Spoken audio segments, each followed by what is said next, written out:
କ'ଣ କଲେ କ'ଣ ମିଳେ? କାଳଘଣ୍ଟକ ଯୋଗରେ କ'ଣ କଲେ କ'ଣ ହୁଏ? ରବିବାର ଦ୍ୱାଦଶୀ ତିଥି, ସୋମବାର ଷଷ୍ଠୀ ତିଥି, ମଙ୍ଗଳବାର ଏକାଦଶୀ ତିଥି, ବୁଧବାର ନବମୀ ତିଥି, ଗୁରୁବାର ଅଷ୍ଟମୀ ତିଥି, ଶୁକ୍ରବାର ସପ୍ତମୀ ତିଥି, ଶନିବାର ଦଶମୀ ତିଥିକୁ କାଳଘଣ୍ଟକ ଯୋଗ କହନ୍ତି। ଏ ତିଥିରେ ଶୁଭକର୍ମ କରିବା ନିଷେଧ କରାଯାଇଛି, କଲେ କ୍ଷତି ହୋଇଥାଏ। ଯମଘଣ୍ଟକ ଯୋଗରେ କ'ଣ କରିଲେ କ'ଣ ହୁଏ?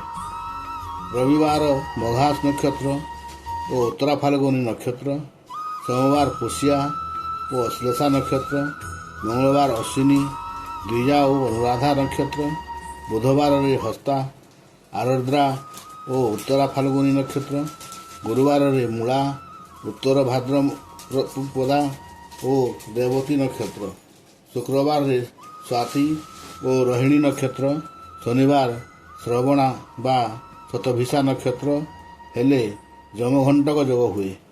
ଏହି ତିଥିରେ କୌଣସି ଶୁଭ କାର୍ଯ୍ୟ କରିବାକୁ ବାରଣ କରାଯାଇଛି।